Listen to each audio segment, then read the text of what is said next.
Hey, I'm And. And I'm Beck. And we are the Gold Diggers, because we believe there's gold found in everyone. Everyone is unique, interesting and exciting with a great story to share. And we aim to find it. The question is, can we rise to the challenge and strike gold? Stay tuned to find out as we chat to today's mystery guest. Honey, you're my sugar. So this is how it works. Usually, one of us knows our mystery guest and the other doesn't. But today we don't even have a mystery guest. So it's just Beck and I. Yes, in the studio with our friend Coops. Yes. Now here's what we're going to do: a caviar and cactus today, which is where we talk about the good and the bad of things. And one of the new developments in our podcast is that our producer Dave has taken a 3-month hiatus. How inconvenient. Where are you, Dave? We're missing you. That's right. But I have been watching his social media and it's been very entertaining. What's his social media handle? My van life? The Dave Matthews Band instead of band. That's because we're in a right. caravan.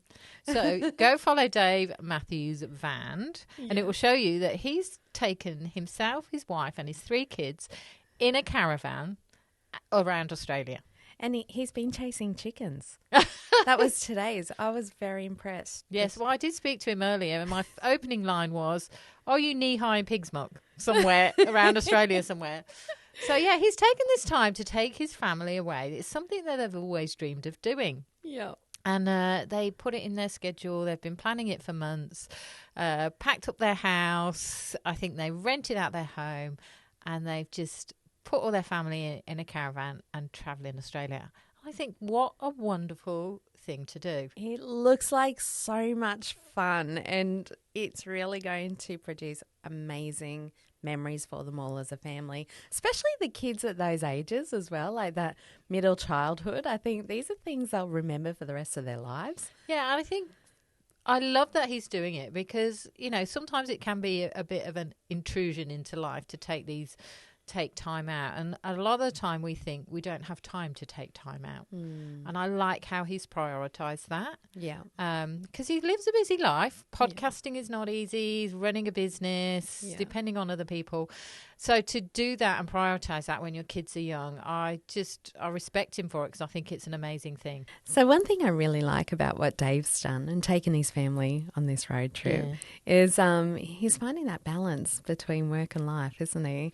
Yeah, that is just such a question that we all have. What is the balance between work and family and life? And it's something I think we all struggle to find because really, as culture has been geared up with, you know, you've got to work in order to provide for the family. Yeah. But then, you know, sometimes family has been the casualty of that. We haven't spent enough time with the family. You get to a certain point when suddenly your kids are grown up and they've left the house, and then you realise I didn't cherish those moments. Yeah.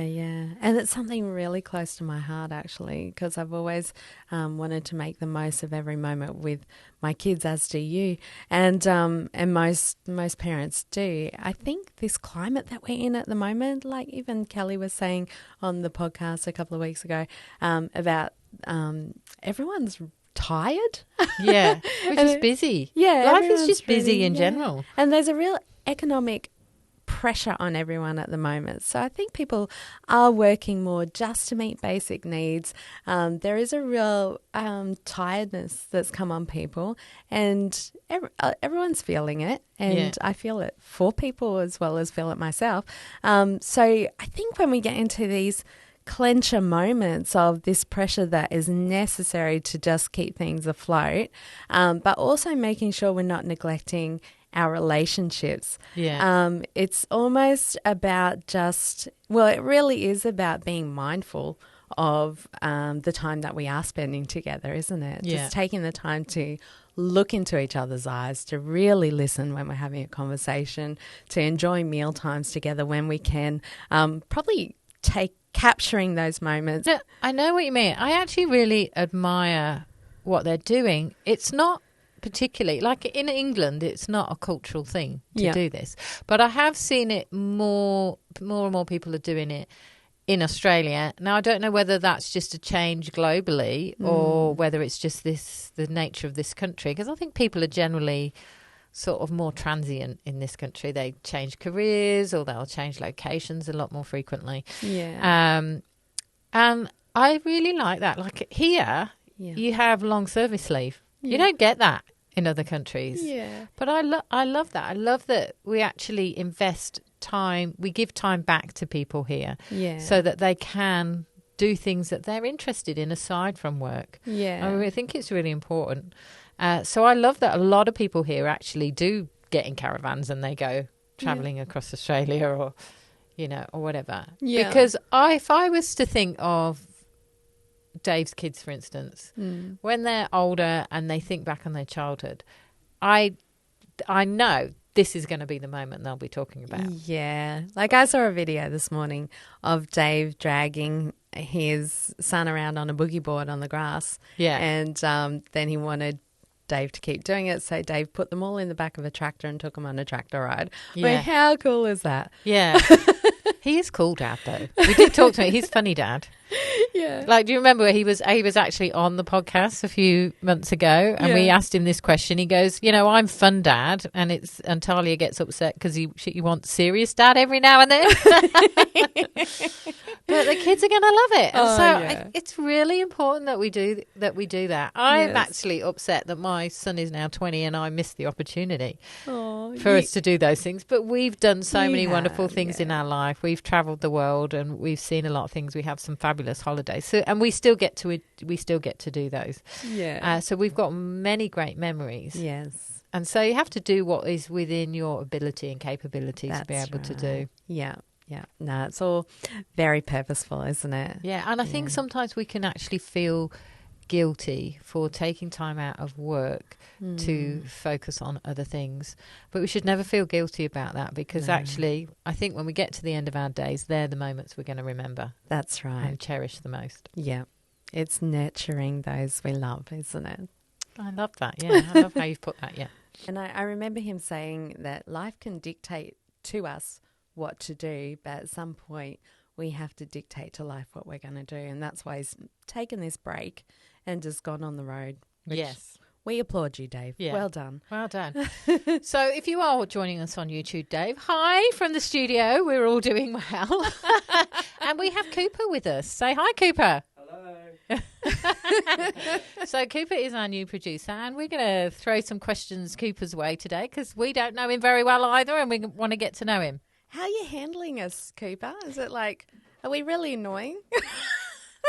He's making his way over to the microphone right now. Here he comes. Hey, Coops. Yes, hello. How are you going? Good. I'm good. I'm excited.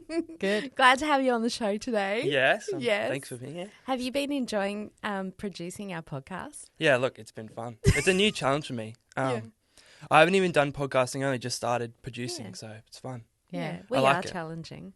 Well, Really? we're feeling good Probably. hands. We want to throw some curveballs your way. Yeah, 'cause I think okay. there's nothing like some good experience to really, get some notches on the belt to help you progress. Yep, I love it.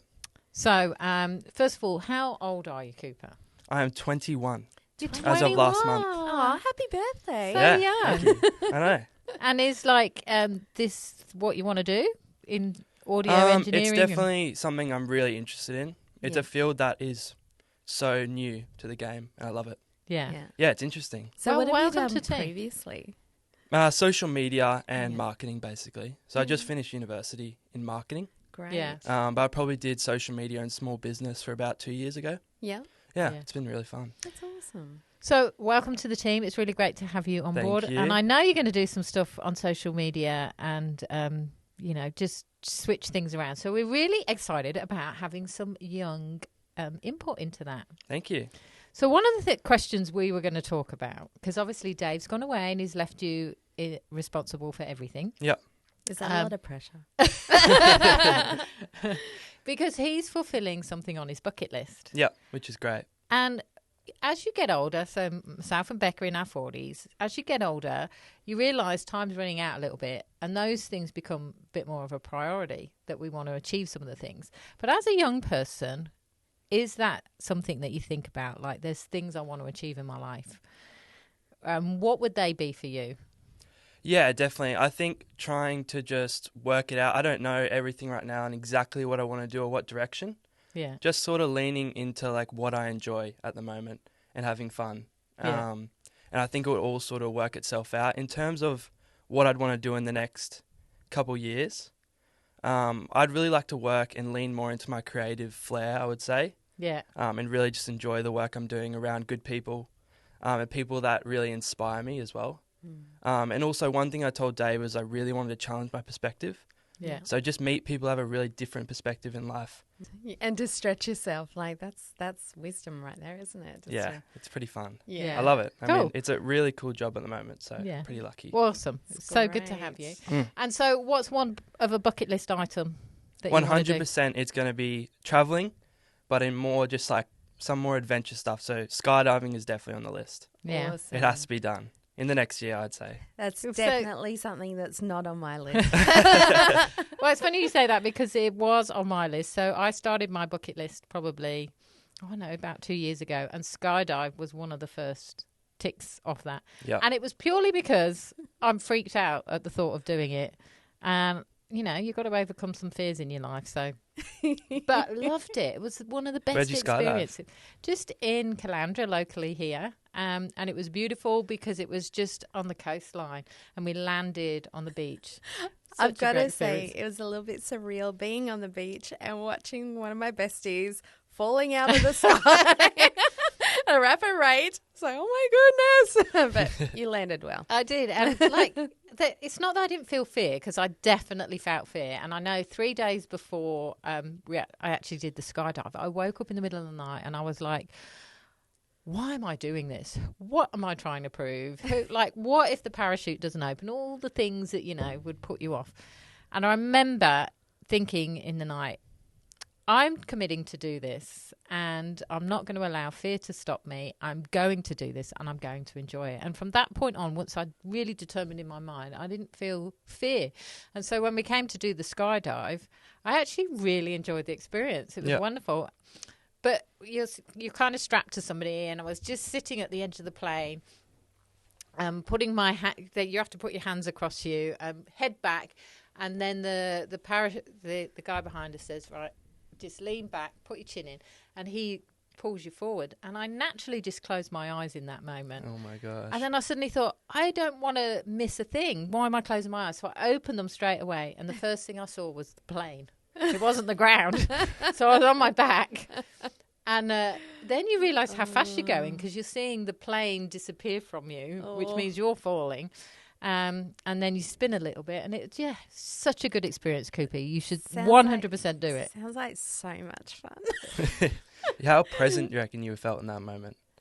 Absolutely, 100% present. Just completely clear, just nothing else. Yeah, because I didn't have to worry about, I've got to pull the cord. All I had to worry about was that the guy knew what he was doing. Yeah. I was strapped to. I just had to enjoy the ride, and I really did. And so that moment, because he taps you on your shoulders and you have to put your arms out, and you're then just free falling for probably a good minute. And you're just watching, you could literally see the curvature of the earth that far up. Wow. It's just something, it's breathtaking. I'm hopefully convincing some people that you should be skydiving. Cooper's more than excited to go and try that now. So good. Yeah. And then obviously when the parachute comes up and because you're lying flat and then you go more to an upright position and then you can take in really what's around you. Once you've got that, yes, the parachute's up, we're going to land safely. Yeah. You can just really enjoy the experience and take everything in. So I love it. Yeah, definitely. Yeah. You'll have to do it, Coops. I know. It's going to be soon. Yeah, thanks I keep for saying it, but you have to just commit, hey. Absolutely. 100%. Did you book it yourself or did you get it booked in for you? Well, I'd said that I was going to do it, but I went with a few other people and they booked it. Yeah. All of them had actually done it before. So it's good to do it with somebody. Yeah. A friend or something, because it's a great experience to be shared with others. Yeah, awesome. Yeah.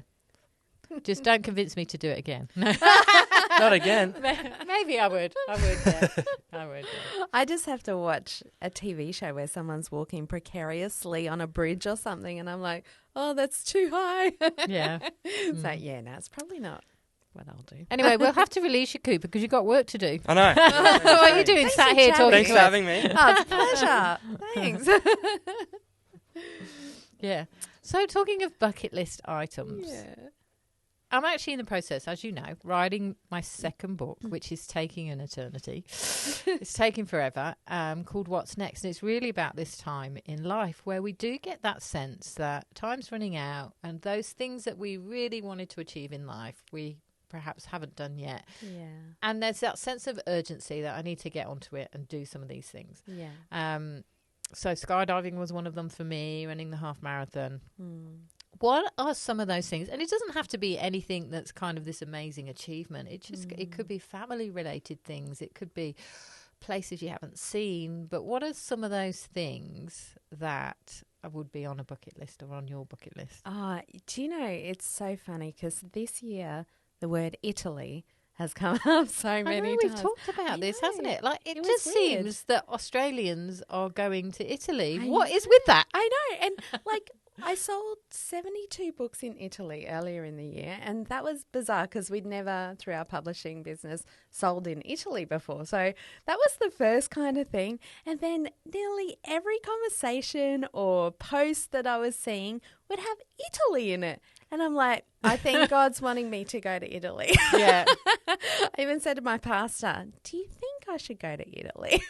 Yeah. Yeah, so what do you think that's about? I think I need to go and do a big book tour in Italy. Ange. Maybe that's what it is. And while I'm there, I'll try some local delicacies and eat at cafes and visit the countryside. Well, you can thank God for that. Yeah. Because if he's sending you there. Like, bring it on. Yeah. I'm happy to take that one for the team. Well, it's funny you say Italy because I've been here in Italy a lot as Yeah. well. Like so many people have just suddenly gone to Italy. I know. So I don't know what that's about. I'm still trying to figure that out. Is it because it's like post-COVID travel and it's Italy summer at the moment? Yes, well, it is. It's Yeah. possible. But still, why Italy? Why not other European countries? Or I don't know. Maybe it's the pasta and the pizza. It's calling all of us. Well, I love alliteration, so pizza, pasta. So Italy is on your bucket list. Yes, definitely. Especially this year. So Yeah. Okay. Anything else? Gee, you've put me on the spot. Look, I think a book tour anywhere would be great. Yeah. Perfect. I think these are things like, what do you put on your bucket list? They're things you want to see before you die, Yeah, basically. I think I mean, that sounds pretty morbid, but yeah. so me, I don't know why there's been a few places that I haven't seen yet, and like Pompeii. I'd love to see Yeah. Pompeii. I've got some friends over in Europe at the moment, in Italy. Yeah. See, it's that Italy thing again, I know. isn't it? And they went to Pompeii, and I'm like, I've never actually been. I used to live not far, like I used to live in England. It would have been a lot easier for me to go then than it is now. But now I suddenly want to go. Yeah. But I remember watching the movie about Pompeii, and I'm Yeah. just fascinated by these people that have been mummified. Yeah. So- it would be interesting. Yeah. And you were saying a couple of other places you haven't Yeah, seen. Great Wall of China. Yeah, that would pretty be fascinating too, amazing wouldn't to it? see. Yeah. However, the travel thing. Yeah. Right, I love to travel, Yeah. but after my recent experience, because I've Oh. literally only just arrived back. You definitely have to tell our audience about your horrific plane flights. I know. So we just been on a trip to Panama, went and joined some other members of the family that live over the other side of the world, and we all joined together and had a family holiday, which was beautiful, and it was really nice. And on the way home, getting to Australia from any part of the world is always a bit of an ordeal because we're just so far away. But from Panama, we had to fly Panama to Miami, Miami, Dallas, Dallas to Sydney, Sydney to Brisbane. Oh, that's awful. So that's like 4 flights, 4 different airports, lots of connections. And I began to panic a couple of days out of travelling because I looked at the flights and I don't know why I hadn't thought of this before we travelled or even as we were booking it. But some of those connections were really short. Yeah. And I'm like, if any of these flights are delayed, it's just going to be really hard to catch the flights. So I get to Panama Airport. We check in, and the first lady says, your flight has been delayed. I thought she said 15 minutes, but she said 50 minutes. What was the president's wife doing there? Sorry. Did I say first lady? You said first lady, yeah. The first lady said. The first lady. Sorry, Well, I just put it right off track. Good pick up, Beck. Yeah, so she said 50 minutes late. Well, anyway, by the time we took off, it was an hour and a half late. And we only had a 2-hour connection in Miami. And so we just basically missed that flight completely. Yeah. And so then you end up stuck in this system of being rerouted through other cities or trying to catch, because our biggest one was to catch the Dallas flight out to Sydney. Yeah. Well, we missed that completely. And so we ended up then getting rerouted through all these other cities around. So we did a grand tour of America, basically. Of American airports. Yeah. And all we saw was frustrated passengers. Yeah. Quite rude and abrupt crew and attendants of the airport. Yeah. And ended up in a system where once you miss a flight or they cancel a flight, you end up in this standby system. So in America, they do this standby where if there's a cancellation or someone doesn't turn up for their flight, they put someone in on standby. Yeah. But it means you can be waiting for days to catch a flight. So we ended up in Philadelphia, of all places. Yeah. And there were people, it felt like that Tom Hanks movie, Terminal. I was gonna say, is that why Tom Hanks lived in the terminal for a while? Because it kind of felt like that. There were people there that had literally been there days trying to get a flight out of there. Because as soon as we got off the flight in Philadelphia, the taxi driver, the receptionist at the hotel that we were booked into, all said, oh, this is the worst airport. They always cancel their flights. And we were thinking, oh, no, why did they send us to Philadelphia? And you get trapped. And we talked to other passengers and everything. And they were all saying that they were stuck in this system and they couldn't get home. Some of them had little babies. Some of them had been there days, been waiting hours and hours in queues. That's awful. Just irate travellers. And you just get stuck in this system. But thankfully, our flight did actually depart. It was 2 hours late, but it still departed. And it was the only flight that afternoon, wasn't it? Yeah. So that's amazing. We had to fly from Philadelphia to Los Angeles in the end, and Los Angeles then straight into Brisbane. Yeah. But thankfully, in Los Angeles, they'd given us a 5-hour layover. Yeah. And I was a bit kind of shaking my head at that at first, thinking I've got to spend all that time in an airport, but I'm so grateful for it now. Yeah. Because there was a storm coming to Philadelphia, and they said any flight out of here after 2 o'clock will be cancelled. Yeah. Well, our flight was bang on 2 o'clock. Oh. And so all these flights were Just getting in time. all these flights were getting cancelled, and I'm praying and looking, and our flight thankfully was still going, and we were due to take off at 2 o'clock. Yeah. So it's 5 to 2, and they've got this countdown. And it says your plane's departing in 5 minutes. We're boarding in 5 minutes, and that gets to boarding in 2 minutes. And by now, all the passengers are stood up waiting in a queue. Yeah. And then it suddenly bumps to boarding in 59 minutes. No. And there's this announcement: we're just trying to find a plane. Has anyone got a spare plane? How do you know 2 minutes out that you don't have a plane? That's right. And also it's like the plane's going to leave in 59 minutes, but first we have to find it and then we'll put some fuel in it. But it's definitely going to leave at that time. And looking at all the cancelled flights, there was a storm coming. It was not looking hopeful that we were going to catch that flight. You definitely passed that 2 o'clock afternoon that they'd said you got to get in by 2. Yeah. Oh, now you're looking at 3. Now we're looking at 3 o'clock. That's awful. So I went and stood in the customer service line because I thought this flight is definitely going to be cancelled. So I stood there waiting for ages. And by the time sort of half an hour had gone, that queue was so long. The people at the back would have been waiting hours. You would have needed a holiday to get over your trip home. That's the thing. You have this nice, relaxing holiday, and then the stress of the travel. How annoying. It just undoes everything that's been done. Oh, that's so annoying. It is. Anyway, by some miracle, and, I'm still thankful to God that a plane turned up. Yay. It's amazing. There's all that praying you were doing, Ange. I know. And it was the one plane that your seat was booked on. So Yeah. amazing. So a plane did turn up, and a pilot turned up, and the crew turned up. Glad they found and that so that plane. was pretty amazing. Because American Airlines seem very, very short-staffed, and the Yes. staff that are there are very, very grumpy and irate. Right. Which, understandably, they're probably around frustrated travellers all day. That would wear Which on is you. all understandable that they're frustrated as well. And Yeah.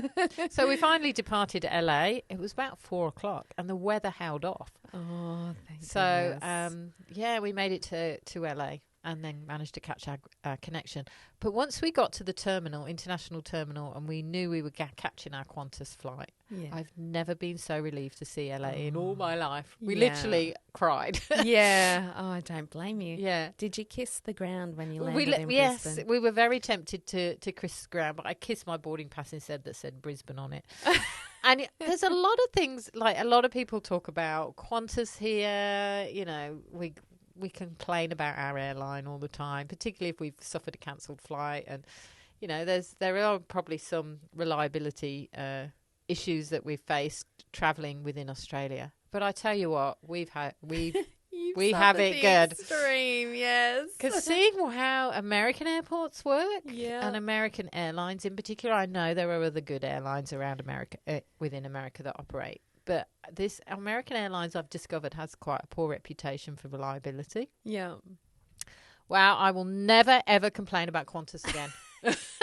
Put it that way. And isn't it amazing how perspective change just changes everything? Absolutely. Yeah, That 'cause is now so you've good. experienced the worst of that air flight, Yeah, and now anything better than that is great. yeah. Well, there's nothing like, a bad experience to make you feel positive about your life. That's very true. Yeah, Well, I'm so- glad you're back. Oh, thank you. It was actually fun, though. We went to Dallas. Yeah. And went to Fort Worth, which is where all the cowboys are. And I love that. I thought you came back with a bit of a twang in your voice. Oh, like I'm a cowgirl?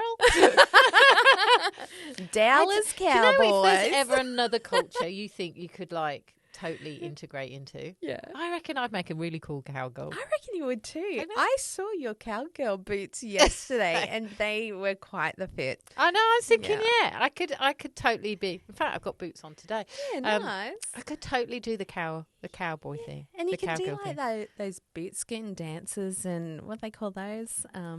Like the barn dance. Yeah, and you totally Line dancing. line dancing. That's it. Yes. Yeah. Yeah. You totally fit into that. Yeah. So if I ever disappear, Yeah. go to Dallas and see if I'll you can look find me there. through- Yeah. Okay. Well, it sounds like an awesome holiday. Yes. And So any more bucket list items before we move on? nothing that comes to mind. No. So I think that trip home was definitely a cactus for you. Yeah. But definitely arriving home was a caviar.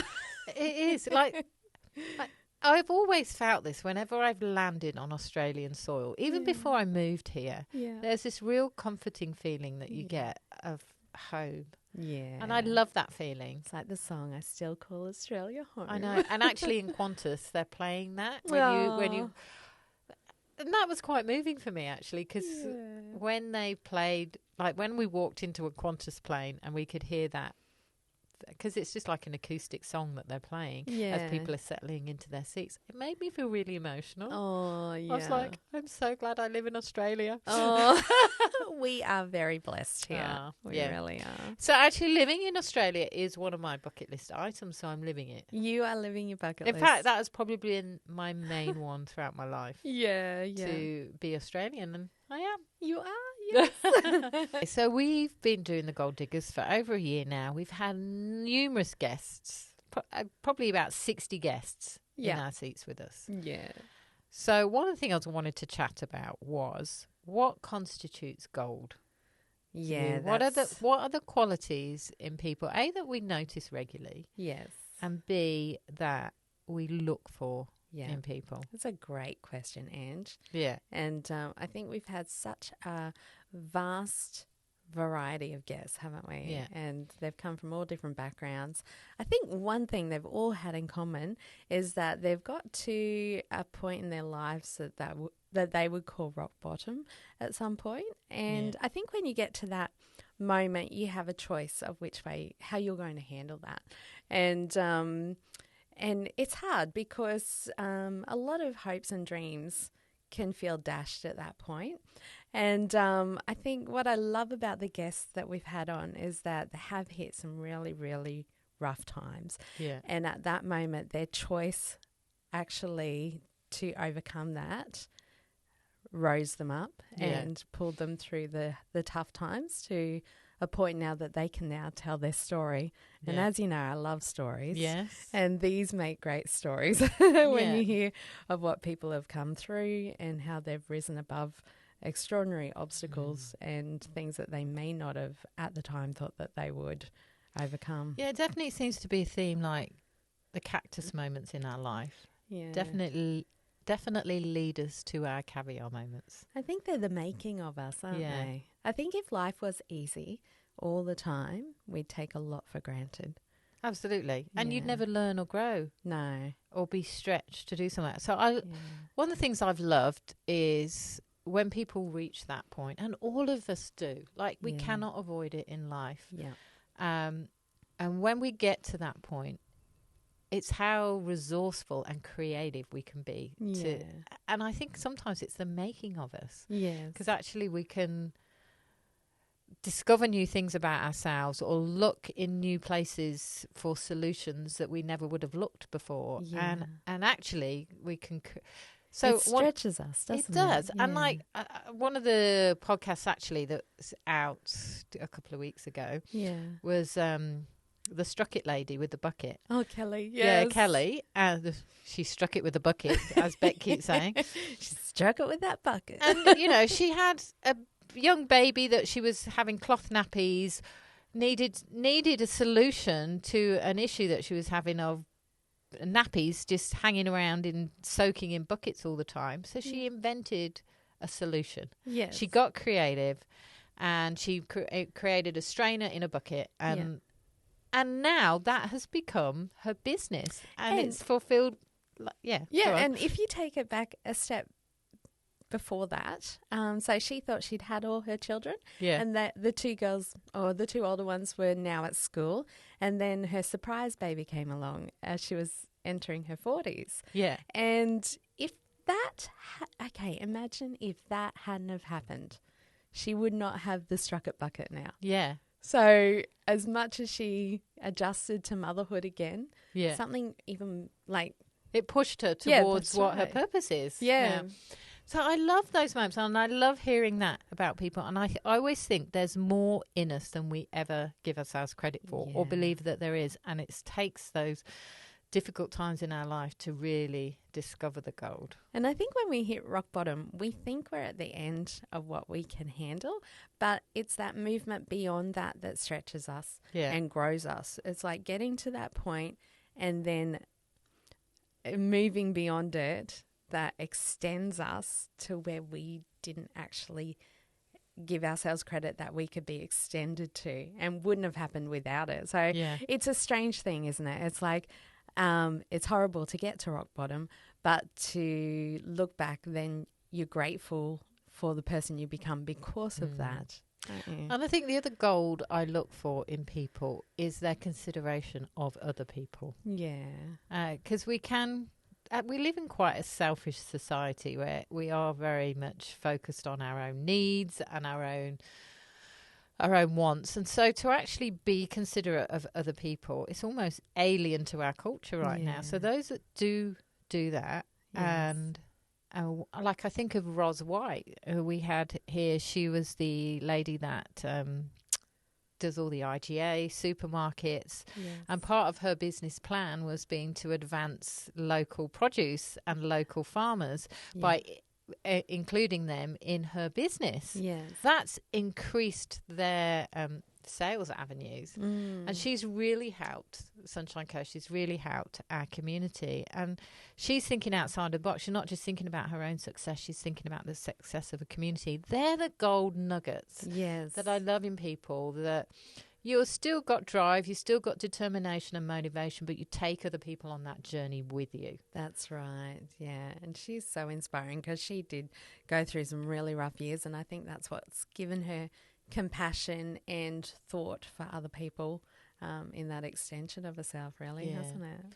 And there's a lot of people that give their life to serve the needs of other communities. So I think of Lauren, who was in the studio with us and does a lot for the Solomon Islands and goes and takes teams out there to go and dig wells. Yeah, you know, amazing. You just dedicate your life to other people. And that's the gold I see in other people, but it gives so much gold back as well. And that's why I love hearing people's stories. Yeah, it's the gold that keeps on giving, isn't it? Yeah, love that. So, I find it a real privilege to have so many people in the studio with us and to be able to offer what their gold is. Yeah. It's just, to me, it's such an honour to be able to do that for people. And I know how important and valuable that is to bring out the good and the positive in people, because everybody has it and there's so much gold in people. And Ange, I love our chats together too when we get to have this opportunity to have a caviar and cactus or a recap on different episodes. And it's just great to reconnect on those points and pull out what's really important in people's lives that we're seeing in these podcasts, isn't it? So thank you for joining with us and staying with us. We didn't have a guest today, but I hope you've enjoyed the podcast and come and comment on our socials or what you think the gold is in people. Right. What are the qualities you look for? And hope you enjoyed meeting Coops. Yeah. Thanks, Cooper. And stay tuned to us. Stay tuned to the Podspot socials, because Cooper's in control right now. That's it. It's all him. He might be skydiving before the end of the week. So that's it for today's podcast. You'll find us on all the major podcast platforms. The podcasts come out every Wednesday. We'd love to hear from you on our socials, the Gold Diggers Podcast. Tell us about your story so we can find the gold in you. Easy as pie, lemon, apple or cherry. Loving you is so very sweet, sweet, sweet. How can it be such a piece of cake? And your smile is the icing. Loving you is a poem. Honey, you're my sugar.